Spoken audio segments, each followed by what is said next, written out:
Planet Earth is comprised of 1/4 land and 3/4 water, geographically. The average human body is composed of up to 90% of its weight in water from birth. The human fetus spends 9 months approximately in utero and in water.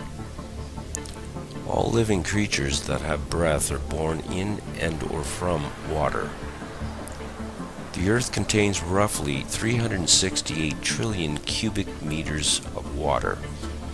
Humans throughout history have used less than 10% of the world's water resources at any time. The average modern-day human being uses approximately 100 gallons of water a day. That is 5 times the weight of the average human being, over 800 pounds. The average healthy human being will drink up to 3 gallons of water a day. All of the planet's most ancient mythos, theos, and cosmologies record creation events that begin with water. All laws, since primordial antiquity, were written to regulate land and sea separately. Laws pertaining to land became the law of the land, or rather natural or common law, and laws pertaining to the sea became law of the sea, or rather maritime admiralty law, which is international law and the same everywhere in the world, no matter where you go. All laws since time immemorial originate from and are based upon ecclesiastical or canon law via the ancient laws and ecclesiastical right of kings. Natural or common law primarily preserves the inalienable rights and needs of human beings who live on land, differing between nations. The law of the sea, or maritime admiralty law, primarily grants the right that is legal to conduct merchant, banking, corporate, international commerce. Seeing how living persons cannot live on or in water for extended periods of time, and the Earth's seas have been used primarily for travel since antiquity, regulation of the sea for merchant, trafficking, shipping, and commerce through law became necessary for the merchants of nations to do business internationally. The law of the sea, maritime admiralty law, is universal and transcends all national boundaries and laws legally. What is legal is not necessarily lawful. Natural or common law, the law of the land preserving the rights and freedoms of living persons, is lawful. Maritime admiralty law, or UCC, Universal Commercial Code, is legal, and that legal robbery and murder. In ancient Rome, a Roman maxim law stated that he who will be deceived, let him be deceived, which means the responsibility of the deception is on the one that is deceived by it. Basically, if you get it up the hoop, or what we commonly refer to as being stiffed, shafted, that's your problem. Unbeknownst to everyone, maritime admiralty law, the international law of the high seas, came upon land like a flood and made every man, woman, and child since that time dead in the water. The word maritime comes from the Proto-Italic cognates mer, mar, mare, and mari, which all mean water. These cognates are found in words like commerce and merchant and maritime. The water that flows by currents in rivers is directed by the river banks. Water that flows in the world of maritime admiralty law is money, because money is water. Money is currency. It's liquid, as in liquid assets. Money, or monai, mono-I, or simply one eye in maritime admiralty banking laws, is the lifeblood, the cash flow of the system of merchandising and traffic. To traverse this fictional world, there must be ships. Ships traverse water or the sea, and when they come to land, they come into a port. When you plug your electronic device into a computer, you're plugging it into a USB port, a universal serial bus port.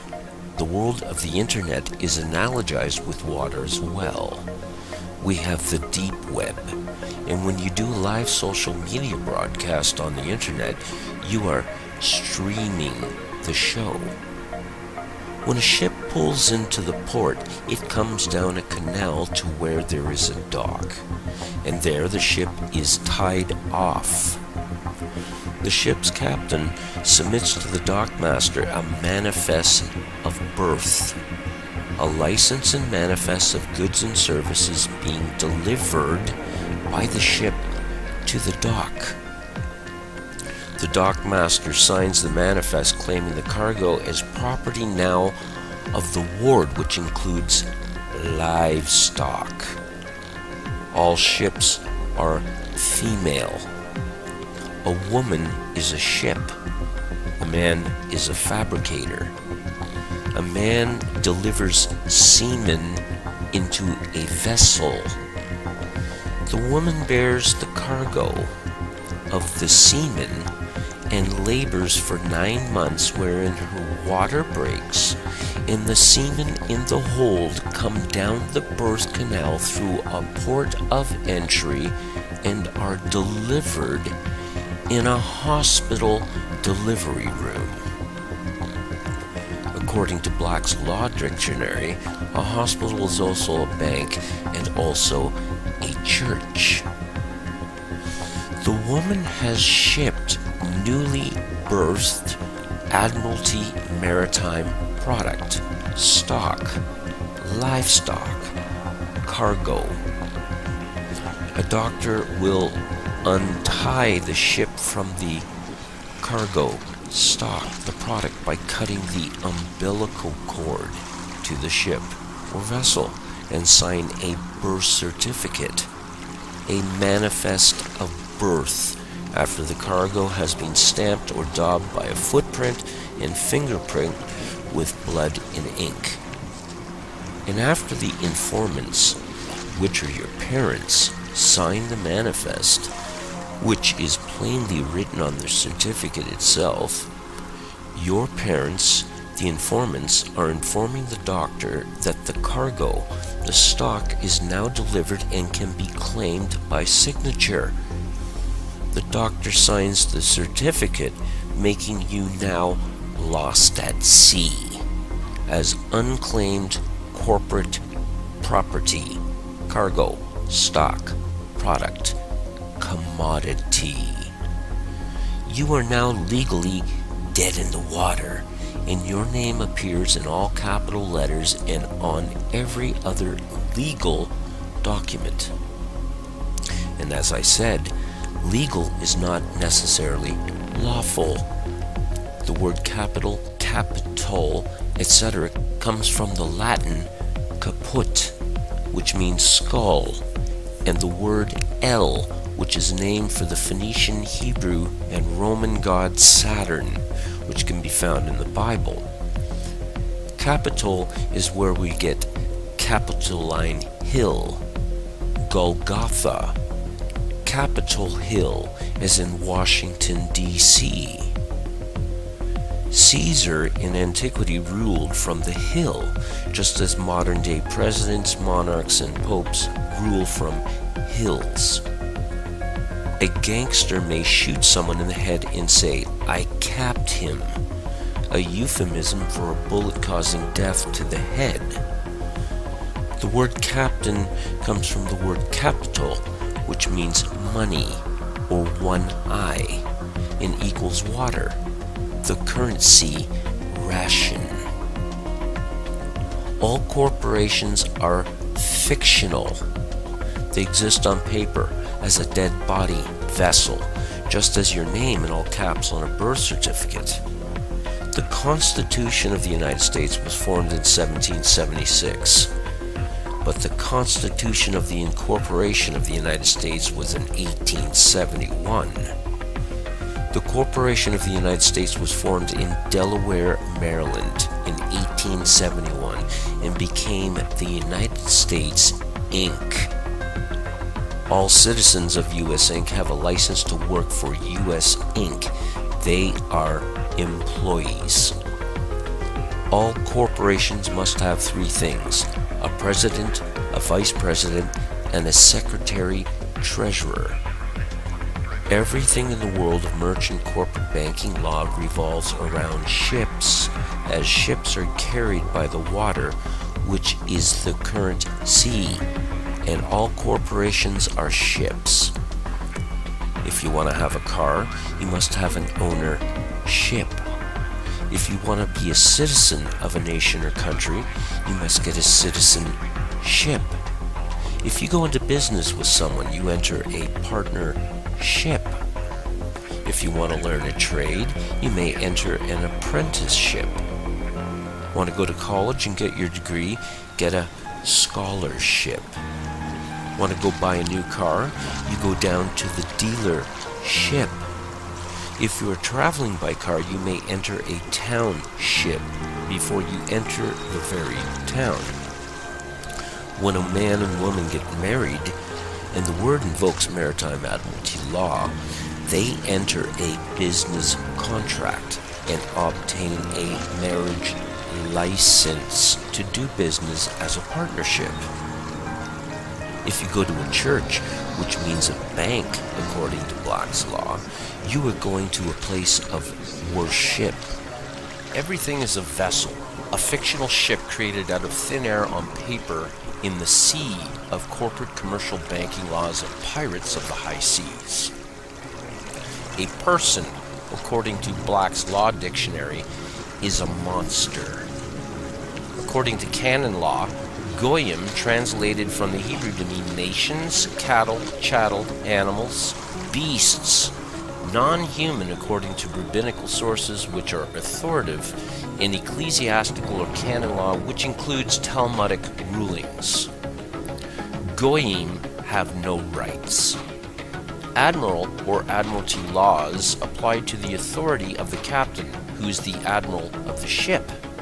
The captain, or rather the admiral, who has absolute power and control of the ship, can make up the rules as he goes along. The word admiral comes from the cognates admire and the Phoenician Hebrew Roman name of deity Saturn El.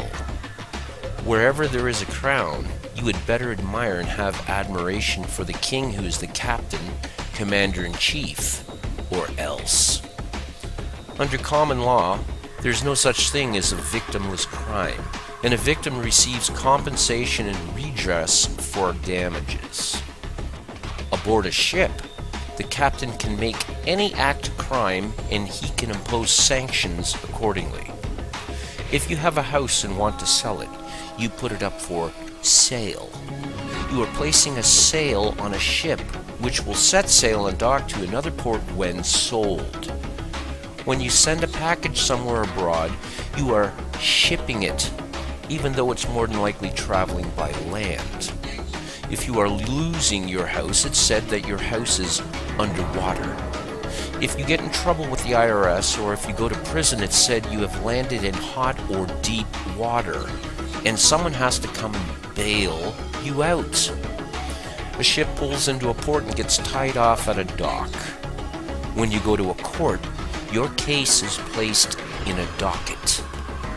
All courts in the land are judiciaries. They are judicial courts operating under mixed Roman, common, canon, and admiralty maritime law under a crown. They are ships docked on land. This according to the Judiciary Act of 1789 passed by Congress, which made all district courts admiralty courts having maritime admiralty jurisdiction. United States of America and the United States are two different entities. One is a corporation, the other employees of the corporation. The United States of America never ever did win its independence from the Crown in the Revolutionary War. The Charter of Virginia of 1606 granted colonists a license to settle and colonize America by the King. The Treaty of 1783, after Cornwallis surrendered to Washington at Yorktown, completely contradicts and negates the generally assumed and taught notion that America won its independence from Britain. The first article of the Treaty of 1783 relinquishes all claims to America except for the continued tribute to the King under the Charter of Virginia of 1606. The charter was invoked by King James I, who gave you the King James Bible, and it states in Section 9 of the charter, and I quote, "Yielding therefore to us, our heirs and successors, the 5th part of all the same gold and silver, and the 15th part of all the same copper, so to be gotten or had, as is aforesaid, without any other manner or profit or account, to be given or yielded to us, our heirs or successors." The Revolutionary War was over in 1781, but the Treaty of 1783 was signed 3 years later, which means the war was not over, nor was it won. The Treaty of 1783 upheld the tribute to the King's venture by the colonists, which means America remains to this day a British colony that pays tribute to the Crown, as imposed by the Charter of 1606. America was conquered. Liberty is not freedom. A sailor on a ship gets liberty when he's allowed to have a short leave from the vessel when the ship pulls into port. A dog has liberty on a leash when you take him for a walk. A prisoner gets liberty when he's allowed out of the cell into the courtyard for a few hours while under the careful watch of snipers. Liberty is a license. It is a privilege allowed by a ruler, owner, king, etc. to a subject of the same. America never has been the land of the free at any time. It's the land of liberty on the leash of the Crown. In the year 1106, the judgments or rules of Oleron were first implemented by Eleanor of Aquitaine, after her return from the Second Crusade, having accompanied her first husband, King Louis VII. These were codified maritime admiralty laws that were supposed to protect the Crusaders' estates and titles while they went and fought the Crusades. This was based on the Greek maritime law of Rhodes of 900 BC called Lex Rhodia, which in turn came from the mariner laws codified ecclesiastically by the Phoenicians, who began their merchant mariner empire in 1586, lasting 1,000 years. In the year 1666, a great fire broke out in London while the Black Plague was ravaging Europe. The fire was intentionally set in Pudding Lane, as some historians believe, to clear out the slums to make way for what would eventually be the City of London. Parliament, behind closed doors in secret, invoked the ΔΘ Act of 1540, enacted by the then King Henry VIII, reworked and instated by Charles I of the time. ΔΘ from the Old French into English means "this killed that life." This made all men, women, and children presumed and assumed dead, and a trust set up. According to Black's Law Dictionary, ΔΘ means the person whose life measures the duration of a trust, gift, estate, or insurance contract. The life of a trust is 7 years under the law of limited liability. This act is most diabolically evil because it killed everyone and gave them 7 years to claim back their lives. The fires of 1666 also created the only parcel of land on the planet that does not have a title deed. the Golden Mile, the City of London, which is a corporation having its own flag, its own constitution and laws, its own defense and police forces. The Golden Square Mile holds the Bank of England, the London Metal Exchange, Fleet Street, FTSE Stock Exchange, the Royal Mint, and the Old Bailey Courthouse. The United States channels billions yearly to the Bank of England to pay the Crown's tribute. In 1913, the Federal Reserve was set up, the brainchild of a secret meeting held on Jekyll Island in 1910.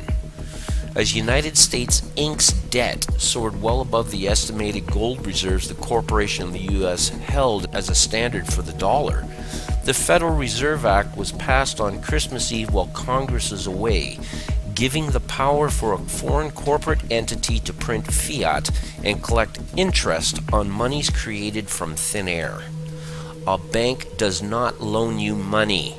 That's illegal. A bank gives you credit, which is legal, but not necessarily lawful. In 1917, the Balfour Declaration was introduced, paving the way for the establishment of the State of Israel in 1948. The Bolshevik Revolution broke out in Russia that was funded and began by Wall Street bankers such as Jacob Schiff and J.P. Morgan. That same year, Woodrow Wilson signed in the War Powers Act that basically stated that the U.S. was stopping all trade with the enemy except for those whom are granted a license, which excluded Americans. Licenses began to be issued in 1933. In 1933, the U.S. had reached Section 11 bankruptcy. President Roosevelt amended the War Powers Act of 1917 and declared all U.S. citizens as enemies of the state. There was a declared national emergency on March 9th, with an emergency act being passed placing all power, property, and resources of the U.S. into the hands of the President under martial law that has continued ever since. This is renewed yearly by executive order. The Federal Reserve began to print fiat money. The all-seeing eye was placed on the dollar bill. All men, women, and children born ever since arrive as collateral for U.S. Inc.'s debt, as slaves and enemies of the state. The balance of debt versus collateral is determined through illegal wars for profit, where the debt versus collateral is balanced, or rather the herd of slaves is thinned out. What all this means, ladies and gentlemen, is you are all slaves and cannon fodder for the nations you are in and who are subservient to the rulers running them. You have been turned into collateral for national debts. Consider this when hearing about the imminent collapse of the economy soon to take place. When debts cannot be paid, you are said to be in deep water, and those in deep water usually drown. Shylock, according to Shakespeare, asked for a pound of flesh to pay the bill. The owners of U.S. Inc. demand the same according to Admiralty Maritime statutes you are all under. The sun never did set on the Roman Empire, and Rome is just as alive today as it was a couple thousand years ago. You are all owned property and subservient to a crown, whether you like it or not. You are all considered dead and unclaimed by the crown, who laid claim and made you their bitch. You cannot, nor are you allowed to speak for yourself, as dead persons cannot speak, and is why you need a lawyer to speak for you in a court. The dead have no rights. This is all based upon ancient ecclesiastical or canon law at its root and core. When you board a ship called a church, which is also considered a bank under Maritime Admiralty, and embark upon it, the licensed and registered pastor or priest must teach and keep you obedient to the monarch, the crown. Because he who wears the crown, which is the monarch, is the head of the ship called church. He is the king, the lord and captain of the ship called church, and the pastor to priest is an agent of the crown. Maritime Admiralty, or rather Universal Commercial Code, or UCC, is the matrix pulled over everyone's eyes that governs all, because everything has been made into ships on the sea of corporate commerce. Without their one eye, which is money, which is water, all ships are dead at sea and cannot traverse their fictional matrix they created. It's now high time for a concerted universal mutiny.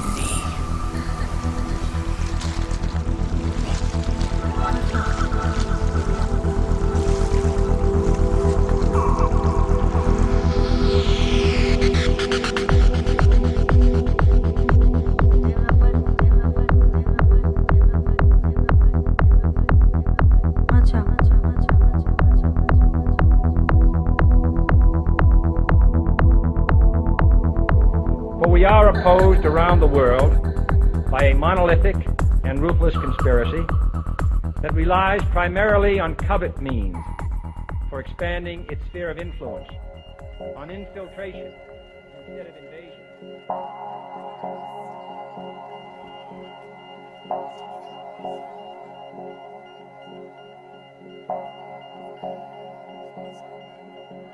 Today, Queen Elizabeth II is the head of state of the great nation of the Hebrew Covenant called Great Britain.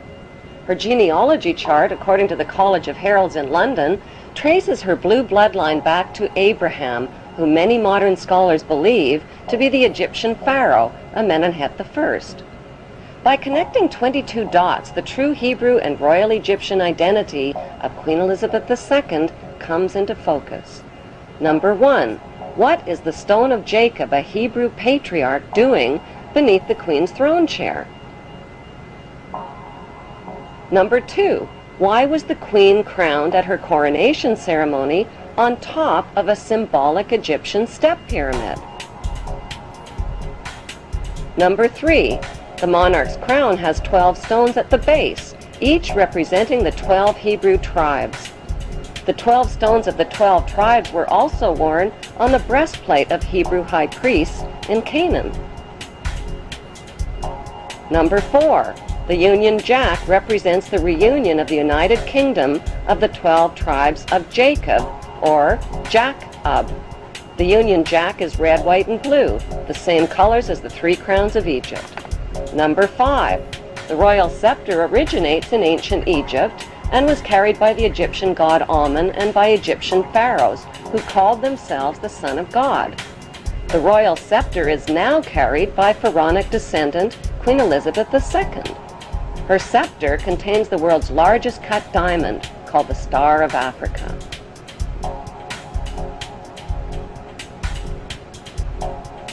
Number 6. The Queen's punishing flail or whip is partially hidden under her arm. The flail or whip also originates with the pharaohs of ancient Egypt. Number 7. The symbol of the bee can be found within the Queen's royal wardrobe. In ancient Egypt, bees were the symbol of Egyptian royalty, as well as the symbol of Egypt. Number 8. The symbols on the British coat of arms reveal Britain's Hebrew origin. According to the Bible, the harp symbolizes the Hebrew King David. The biblical lion and unicorn holding up the shield symbolize the nation of Israel. The motto, Dieu est mon droit, means God and my right, indicating the divine right of the British monarch to an eternal throne. Number 9. The headdress worn by judges and the Queen's high-ranking officials originate in ancient Egypt.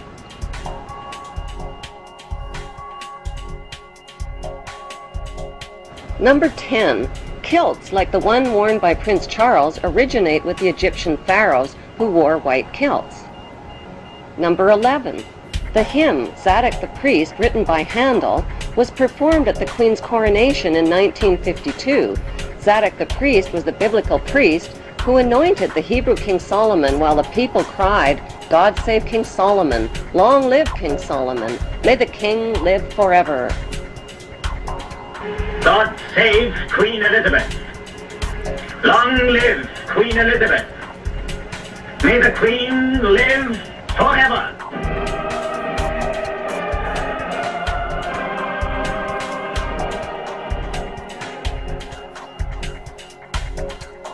Number 12. During the coronation ceremony, the Queen turns to face the four corners of the globe.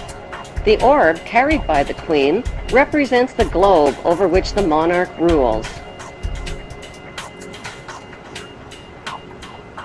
Number 13. The monarch's coronation gifts of a rod, bracelets, and a ring are a reenactment of the Bible story of the Hebrews, Judah, and Tamar. Number 14. Royal jubilees originate in ancient Egypt. Egyptian pharaohs celebrated their jubilees after 30 years of rule. In pharaonic tradition, the Queen has celebrated both silver and golden jubilees.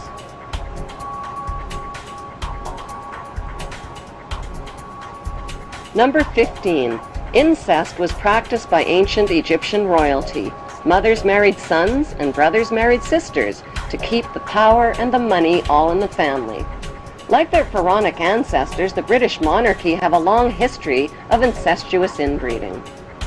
Number 16. The corpses of deceased pharaohs were preserved and entombed beneath their pyramid temples. The corpses of 19 deceased British monarchs are also preserved in marble tomb slabs beneath the modern-day temple called Westminster Abbey.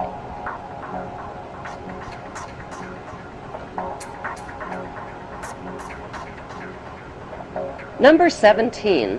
The ancient pharaohs advertised their power with their image on coins and stone monuments. The power of the Queen worldwide is advertised with her image printed on more coins and stamps than any other head of state in history.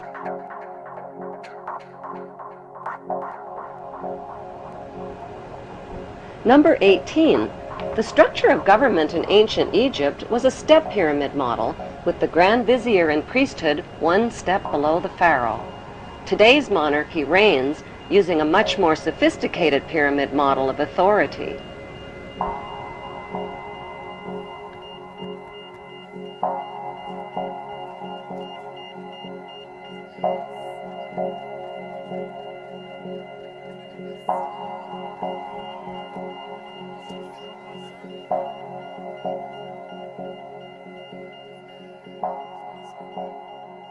Number 19. The Pope's headdress is strikingly similar to the headdress of the Egyptian god Amun. His bent cross resembles the scepter of Amun. Number 20. Like the Egyptian pharaohs, British monarchs wear signet rings, which over the millennia have been passed down from their Hebrew ancestors. Number 21. The British Mint recently printed legal tender coins called the One True Ring and the Ring of Power. On one side of the coin is Queen Elizabeth II. On the flip side is the ring from Lord of the Rings. These legal tender coins printed by the British Mint raise the disturbing question, who is the real Lord of the Rings? One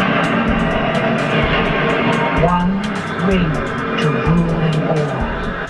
The inscription on the ring reads, "One ring to rule them all, one ring to find them, one ring to bring them all, and in the darkness of their ignorance, find them."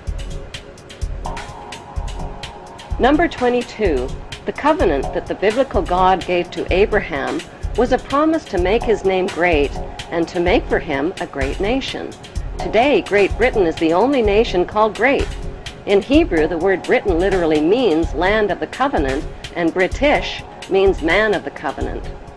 The media has misled the public into believing that the British monarch is a symbolic, ceremonial figurehead with little or no real power, that she is a harmless old relic who passes her time sipping tea at the palace. Nothing could be further from the truth. The Queen embodies the crown and supreme world power. Presidents of the United States are forbidden any title of nobility and are subservient to the monarch. Prime ministers in Commonwealth nations like Canada and Australia are her prime ministers, and she is their head of state. Just like the Masonic symbols that are hidden in the American dollar bill, the 1% that rule the 1% that rule the 99% are also hiding in plain sight. They are hiding by reigning instead of ruling. The British monarch reigns, but she has chosen not. Instead, she delegates her powers to presidents and prime ministers. This protects her from becoming a target of political hostilities. Meanwhile, the general public is kept in the dark about her true powers. So what exactly are the supreme powers that the monarch possesses? She has the power to grant titles like Sir.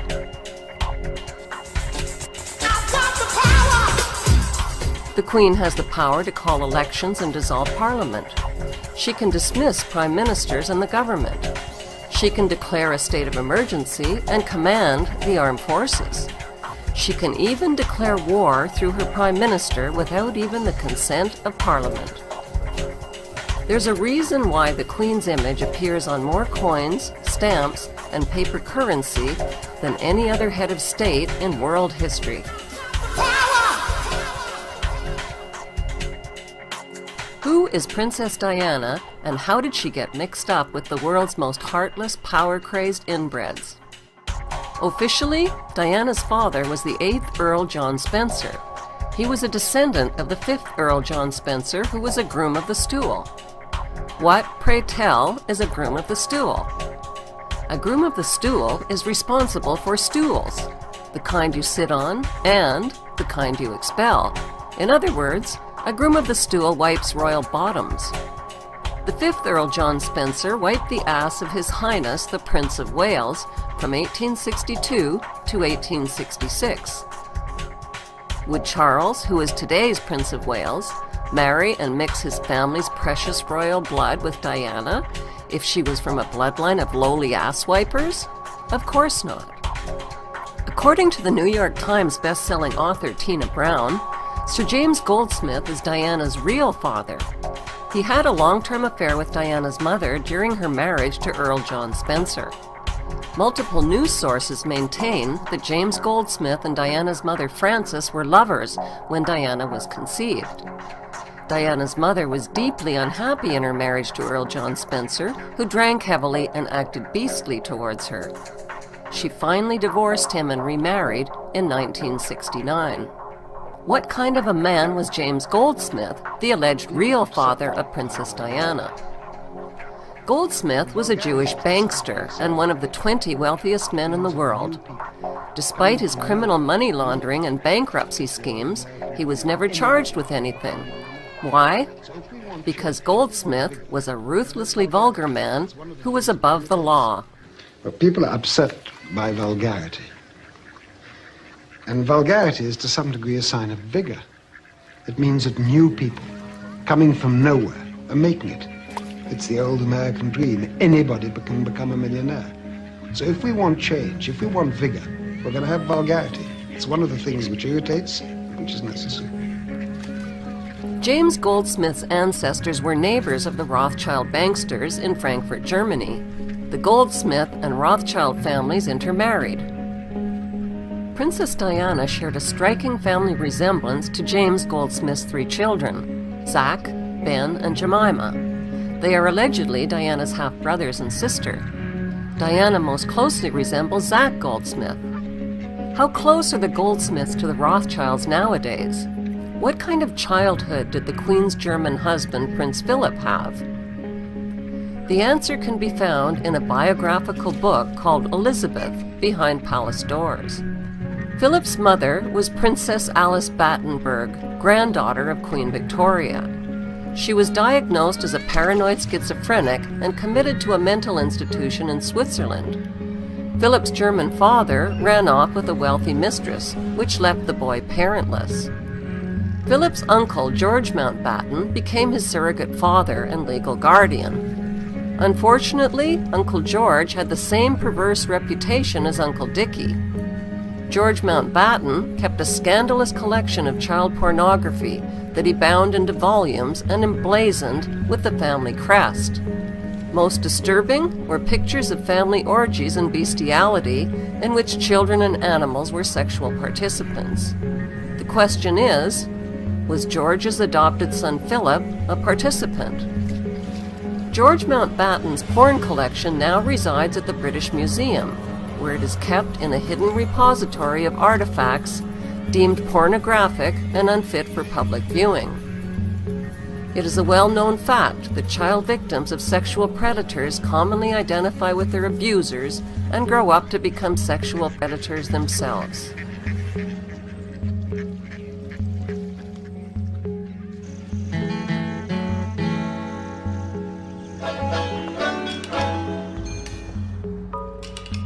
Like her husband, Prince Philip, Queen Elizabeth came from a royal family of name changers, and for precisely the same reason, to cover up their German identity. Before 1917, the British royals bore the German name of Saxe-Coburg-Gotha, which was changed to the more British-sounding name of Windsor. The Queen and Philip are both the great-great-grandchildren of Queen Victoria, who married her German first cousin. That makes Elizabeth and Philip inbred kissing cousins. When it comes to inbreeding horror stories, the Ozark Mountain families are no match for the royals. The Queen's first cousins, Nerissa and Catherine Bowes-Lyon, were severely mentally handicapped and incarcerated in a state-run asylum in 1941. Cousin Nerissa is now deceased, but the Queen's look-alike cousin Catherine is still alive. She's mentally retarded, neglected, and never visited. The Queen also has 3 second cousins who were sent to the same mental hospital on exactly the same day as Catherine and Nerissa. Burke's Peerage is a prestigious directory that records the who's who lineage of the British aristocracy. It falsely recorded that the Queen's first cousins Nerissa and Catherine died in 1940 and 1961. Every family has secrets they would rather the world not know, even the most famous of them all. At every family occasion over the past 70 years, 2 of the Queen's cousins have been absent from the feast, declared dead to family and society. We were sworn to secrecy. This is something that we didn't talk about. All the staff were put on, be quiet, don't say anything. For decades, the cousins remained hidden in an institution for so-called mental defectives. It just seemed a waste of life. This way, I couldn't put a child of mine into a place like that, whatever they was going to be like. Many thousands of others, condemned as idiots and imbeciles, shared their fate and were hidden out of sight and out of mind. In those days, people weren't interested in learning disability people. They were just put there because of shame. But the royal secret was exposed. Afternoon, ladies. Nice to see you all. A private investigator's hidden camera revealed the truth.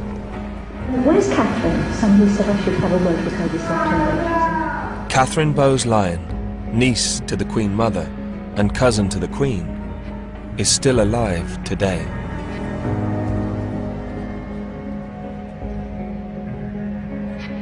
Sheila Rule had cared for Nerissa and Catherine for over a decade and was one of the few to attend Nerissa's funeral.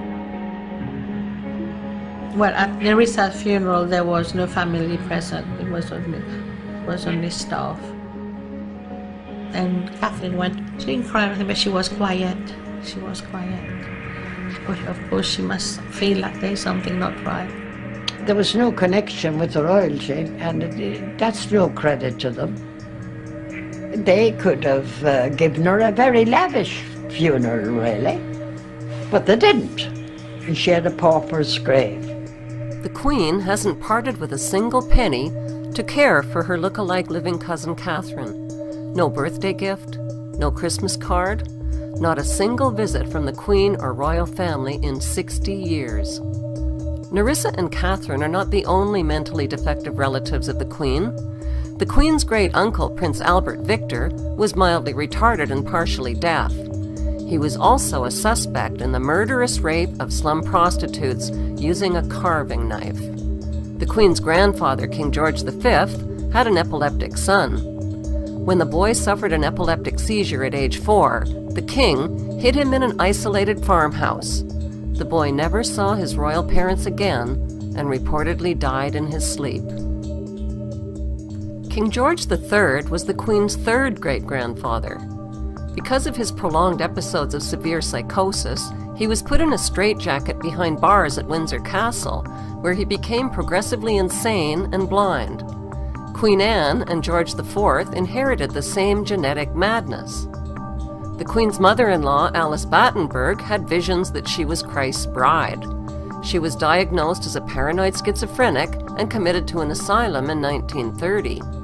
Alice is Prince William's great-grandmother. Hollywood and the palace spin doctors invest millions in propaganda movies that rewrite history to make the world forget the crimes, cruelty, madness, and the heartless past of the British royals.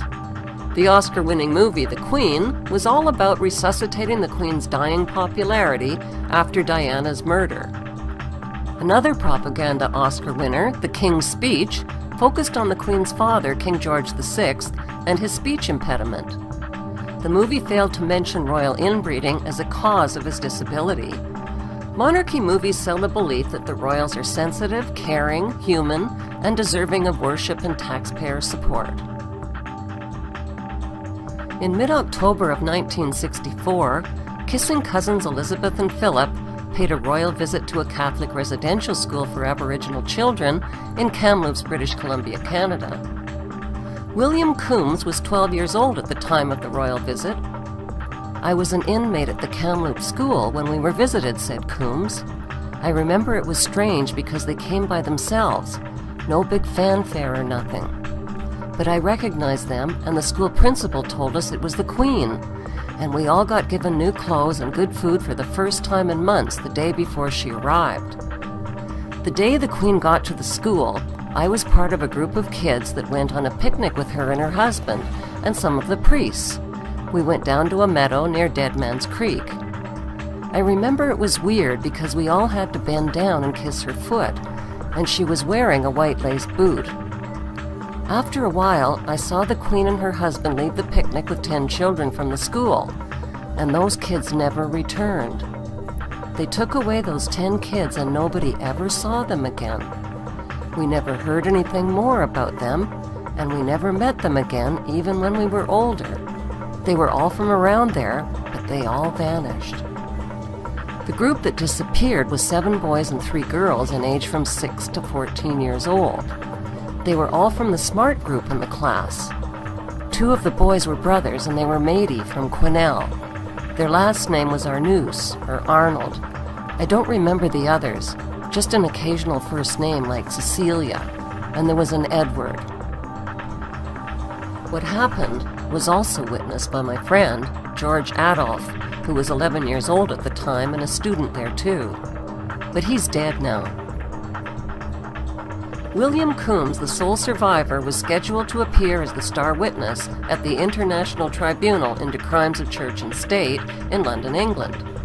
But William Coombs never made it to the tribunal. He died of unknown causes shortly before he was scheduled to testify.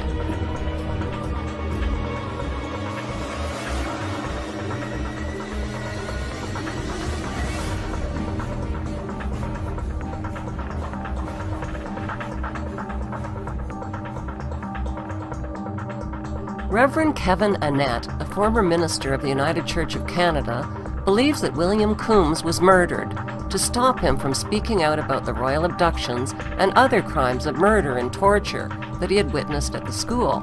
In a nutshell, what happened was I was letting people speak from the pulpit about the crimes I'd seen in the residential school, the murders and that.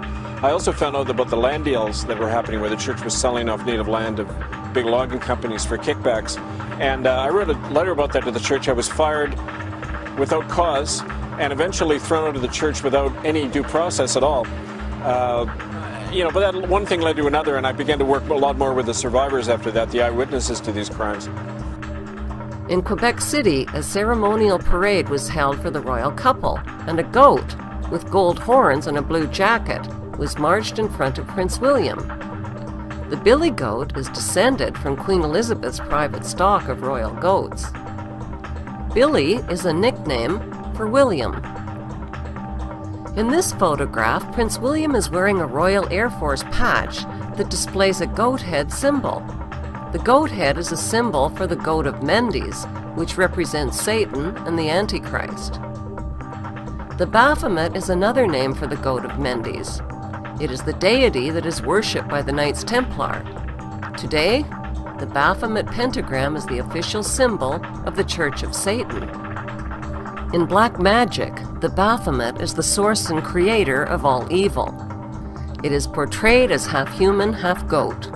This symbol can be traced from ancient Sumer in Egypt right through to its global use today in modern witchcraft. The ancient Sumerians made clay tablets describing the extraterrestrial god Enki, who genetically engineered the human race with his demon seed. The symbols for Enki and Satan are the same, the goat and the snake. The goat symbol played an important role on September 11, 2001. George W. Bush was reading a story about a pet goat to a group of school children when he was informed that a second plane had hit the World Trade Center and that America was under attack. What hymn did the ruling families sing on William's wedding day in Westminster Abbey? The flag-waving public were too hypnotized by the fairy tale media hype to even question why a hymn called Jerusalem was featured at William's wedding. Here are the main lyrics of the hymn.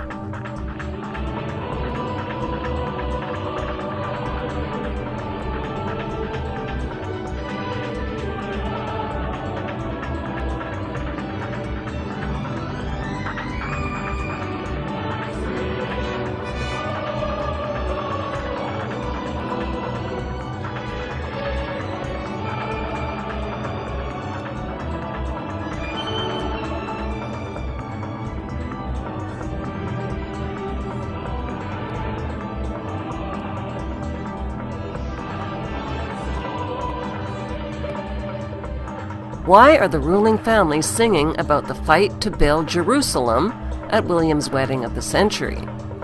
The answer lies in the UK's Union Jack flag. No one has bothered to question why the Union Jack flag is called the Union Jack.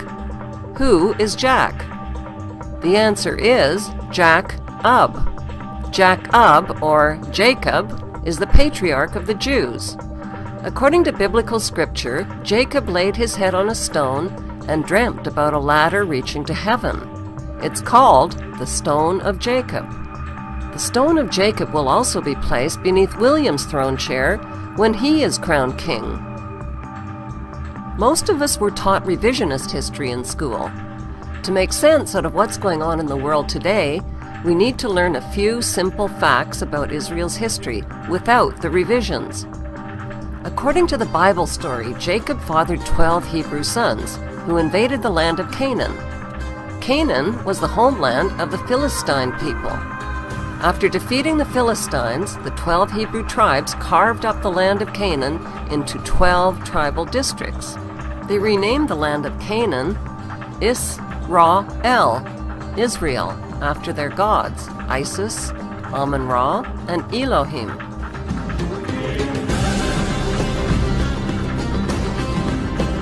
By 69 AD, Roman soldiers burned the city of Jerusalem to the ground and destroyed the Hebrew Temple of Solomon. All that remained of the Jewish temple was a wall, which still stands today in the city of Jerusalem. After the 12 Hebrew tribes fled from the land of Canaan, which they had renamed Israel, the Romans gave the land back to the Philistines and called it Palestine. Palestine was the Romanized word for Philistine. Today, the descendants of the Philistines are the Palestinians of Palestine. Where did the 12 tribes of Israel go after they fled from the land they had renamed Israel? The serpent tribe of Dan became seafaring pirates. they emblazoned the symbols of the snake and dragon on their red and white flag, together with the crest of an eagle. Since vowels were interchangeable in the original Hebrew language, Dan could be pronounced Din, Don, or Den. It was embedded in the name London, Scandinavia, Sweden, and Denmark. Denmark literally means the mark of Dan. By 1016 AD, the Viking king Canute seized the throne of England, Denmark, and Sweden. Today's British royalty are descended from the serpent tribe of Dan and from the Viking kings whose symbol is the dragon. Prince Charles' coat of arms displays a red dragon and the German words Ich dien, which means I serve. I serve the red dragon. I serve Satan.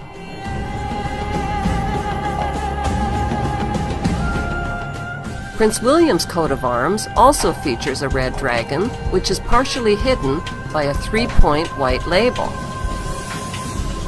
Notice the checkered floor beneath William's wedding guests, which is a known symbol of Freemasonry. Rowan Williams, the Archbishop who married William and Kate, is a confirmed Druid member. Druid ceremonies include pagan sun worship in stone circles.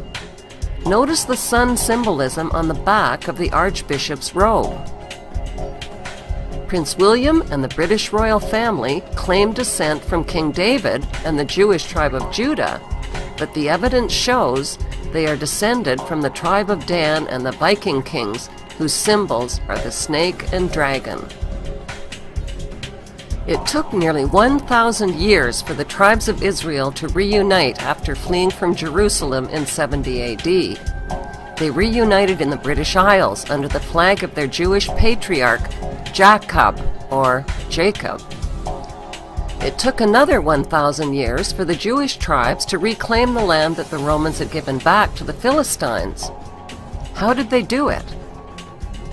In 1917, the British Earl of Balfour signed the Balfour Declaration, promising to give the nation of Palestine to Lord Rothschild and the Jewish Zionists. This criminal declaration was made even before the British had conquered the nation of Palestine at the end of World War I. During World War II, American corporations supplied gas, money, vehicles, and weaponry to Hitler and the Nazis. By the end of World War II, the British conquered and turned the Muslim nation of Palestine over to the Rothschild Zionists as promised. The Zionists populated the land with boatloads of Jewish refugees from Nazi concentration camps. By 1948, the name of the Muslim nation of Palestine was officially changed to the Jewish state of Israel. According to Jewish historian and best-selling author Simon Schama, the Rothschild Zionists financed illegal settlements on Palestinian land. They now own 80% of the Palestinian land that they renamed Israel. What is a Zionist? Zionists are a minority of Christian and Jewish extremists who believe that the Jews have a God-given right to the land of Israel. Why? Because according to the Judeo-Christian Bible, God said so. But wouldn't that make God a racist God who favors Jews over all others? How big is the Promised Land? God's Promised Land to the Jews extends far beyond the borders of present-day Israel. It includes Lebanon, Syria, Jordan, half of Iraq, half of Egypt, parts of Turkey and Saudi Arabia, the modern state of Israel, as well as the West Bank and Gaza.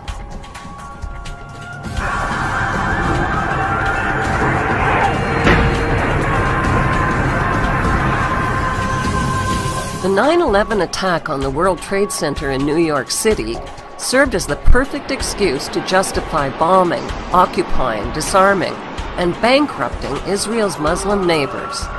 It also scared hundreds of billions of tax dollars out of traumatized American citizens. 9/11 was a Zionist false flag operation. Within 24 hours of the attack, America launched a Blame the Muslims campaign that ignited the Zionist war of terror on the Muslim nations surrounding Israel.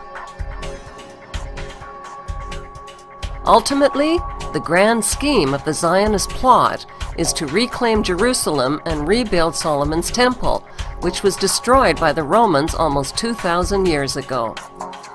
Today, Israel's Jews pray at the Wailing Wall in Jerusalem, which is all that remains of Solomon's Temple. The design and cornerstones for the new Solomon's Temple have already been completed. 10 to 12 corporations run the world's food supply, which are grouped around Britain's Royal House of Windsor. The Windsor-led cartel includes Cargill, Continental, Monsanto, and Archer Daniels Midland, which dominate world grain, meat, dairy, edible oils and fats, fruits, vegetables, sugar, and spices. This cartel is hoarding food, minerals, and raw materials, and it has the power to shut down food production and export supplies worldwide. A point on the environmental movement in general, a question for any of the environmentalists, so-called, in the panel there. Prince Philip was one of the key founders of the Green Movement. He said that if he were to be reincarnated, he'd want to be reincarnated into a deadly virus to solve the overpopulation problem. Well, the point is that the Green Movement was founded by those in the eugenics movement. This is Hitler Nazi race science, and this will destroy Africa. Can anyone make a comment? Prince Philip Mountbatten, alias Battenberg, and the power elite view themselves as inheritors of the earth. Culling the population through eugenics is their answer to freeing up planet Earth's resources that are being consumed by what they consider racially inferior commoners and useless eaters.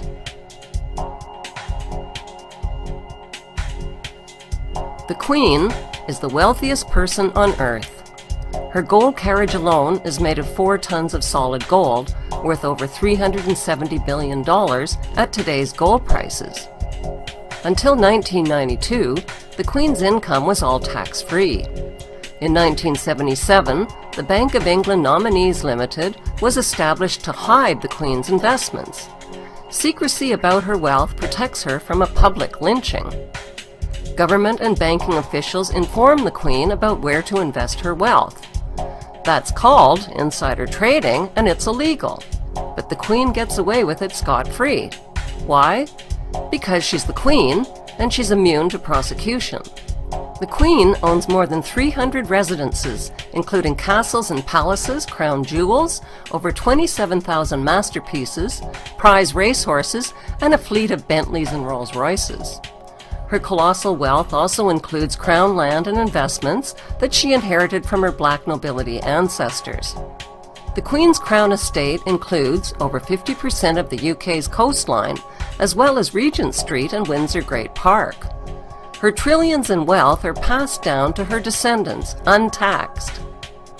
Would British tourism collapse if the monarchy was abolished? No, statistically, Buckingham Palace doesn't even make the top 20 list of tourist attractions. When the Queen's parasitical income from British taxpayers was reduced, she pretended to share the suffering of commoners from austerity programs. That drop in taxpayer income was a teeny-tiny drop in the royal bucket. Those of you who have heard of the Bilderbergers might have heard the fact when Prince Philip actually said that he wants to get rid of 85% of the population.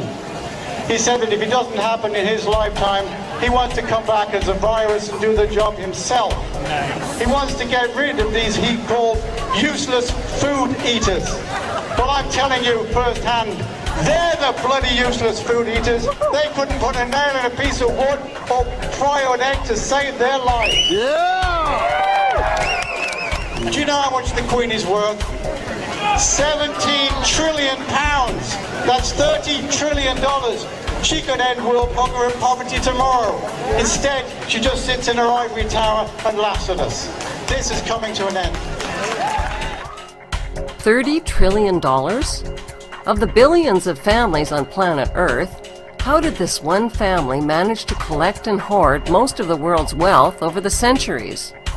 Besides insider trading and tax-free income, the answer is the slave trade and drug trade.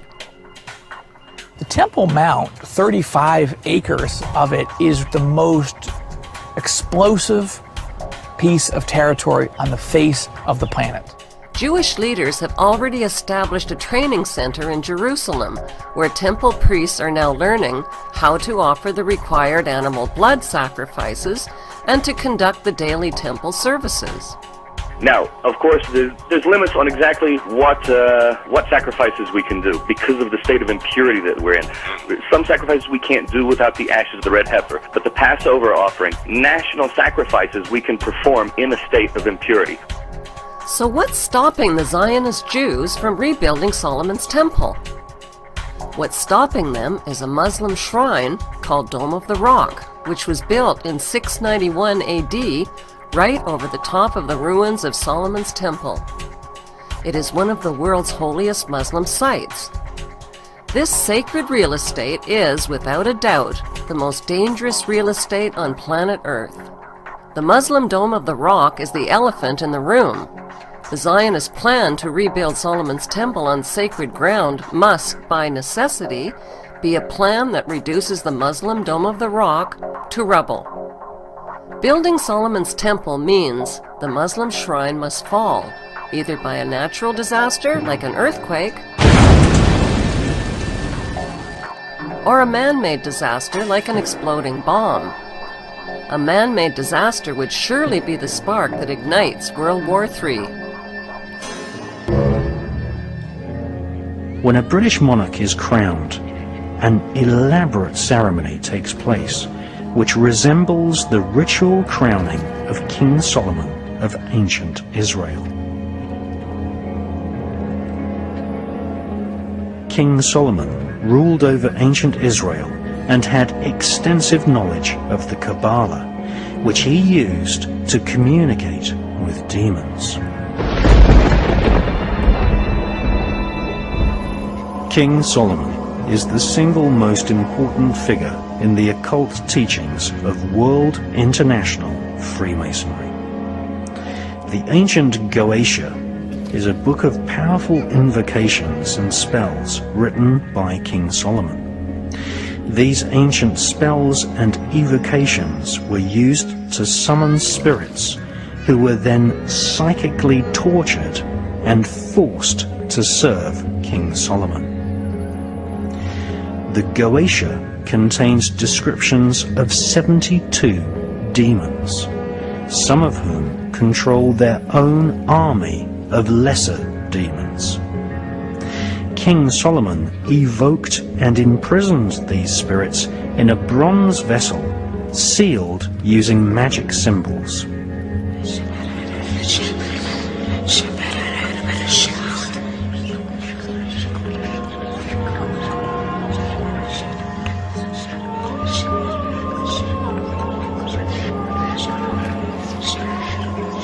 The ÜÐİ explains how the spirits can be compelled into obedience. The ÜÐİ describes a demonic royal hierarchy of spirits, many of which are referred to as knights, princes, and kings. King Solomon ruled ancient Israel from the year 970 to 928 BC. Satanists, occultists, and Freemasons worldwide venerate the memory of King Solomon, who owned a magic ring engraved with a symbol called the Seal of Solomon. This gave him power over the invisible monarchy of demons. This Seal of Solomon is better known as the Star of David. It is this symbol which is encoded into the $1 bill. It is also the flag of Israel.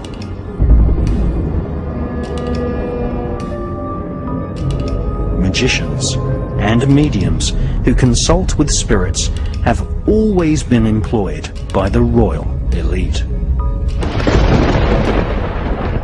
In medieval Britain, Dr. John Dee was consulted regularly by Queen Elizabeth I. At the British Museum in London, we see the dark mirror which John Dee used to see or scry the faces of spirits.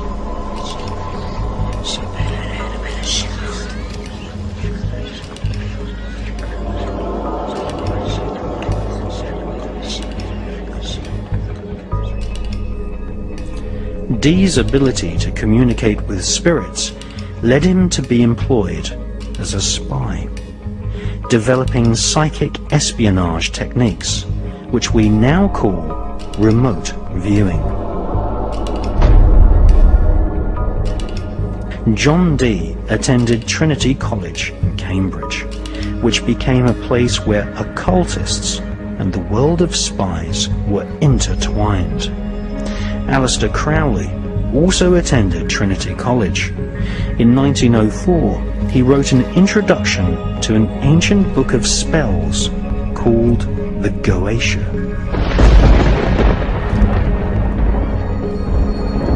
Soon after, Aleister Crowley followed the footsteps of John Dee and worked as a spy for Her Majesty's Secret Intelligence Service, MI5. Dr. John Dee was secretly initiated into the secrets of the Kabbalah by Rabbi Lowe in the 1500s. The Kabbalah offers a route map which is called the Tree of Life. Discarnate spirits, some angelic, some evil, occupy each point on the Tree of Life. These spirits can be called forth and invoked to serve the magician.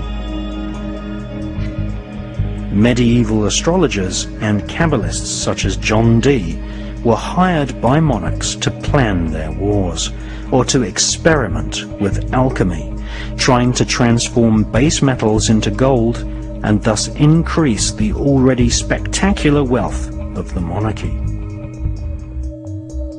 There are three important texts that predict an apocalyptic Third World War which would give rise to one world empire and one world king. The Bible's Book of Revelation, the Illuminati's Protocols of Zion, and Albert Pike's Morals and Dogma. A statue of Albert Pike stands today on a pedestal in Washington, D.C. What did Albert Pike do to deserve a statue in his honor on federal land at the foot of Capitol Hill? Albert Pike was the sovereign pontiff of Universal Freemasonry and a known Satanist who possessed a bracelet which he used to summon Lucifer. After the American Civil War, he was imprisoned for treason, but thanks to Freemason President Andrew Johnson, Pike was pardoned. By 1869, Pike had become the National Chief Judiciary Officer and Grand Dragon of the Knights of the Ku Klux Klan in Arkansas. By 1871, he published the Masonic handbook known as Morals and Dogma. Albert Pike was also the author of a military formula for 3 world wars that would advance the world government agenda to its final stage in the 21st century. World War I, said Pike, must be engineered to overthrow the Tsars of Russia and make Russia a fortress of atheistic communism. World War II must be engineered to destroy Nazism, strengthen political Zionism, and create a sovereign state of Israel in Palestine. World War III must exploit the conflicts between the Zionist state of Israel and the Islamic states so that they mutually destroy each other. Divided and exhausted by war, the masses will receive the light of Lucifer brought finally out into the open. Albert Pike's vision for World War III is now taking shape in the Middle East, where the engineered conflicts between the Zionist state of Israel and the Islamic nations are coming to a head. Proof of a world government conspiracy is uncovered on our Seeing is Believing tour of 5 U.S. cities, starting with Denver, Colorado. Denver, Colorado is home to America's largest airport called the Denver New World Airport. The airport was built by Freemasons in 1995 and features a Freemasonic dedication capstone in the atrium. A time capsule is buried underneath the stone to be opened in the year 2094. The New World Denver Airport has a swastika-shaped runway. There is reportedly a deep underground military base beneath the airport, with miles and miles of secret subterranean tunnels connected to a large network of underground cities. As passengers drive up to the main airport terminal, they are greeted by a sinister-looking 32-foot-high fiberglass blue stallion, with veins popping out of its body and demonic eyes that glow bright red. Not exactly a calming influence for travelers who are already spooked about getting on a plane. The sculpture is believed to symbolize the pale horse of the apocalypse mentioned in the Bible, whose name is Death. The sculptor, Luis Jimenez, was killed by the horse when a chunk of the sculpture broke loose and came crashing down on him. Locals call the horse ΔΘΕΠ. The British throne has been bathed in blood for centuries. At one time, Britain contained several small kingdoms. These small kingdoms, ruled over by an intermarried, self-elected elite, were gradually amalgamated into the single monarchy which rules over Wales, Scotland, Northern Ireland, England, Canada, Australia, New Zealand, and secretly controls the United States of America.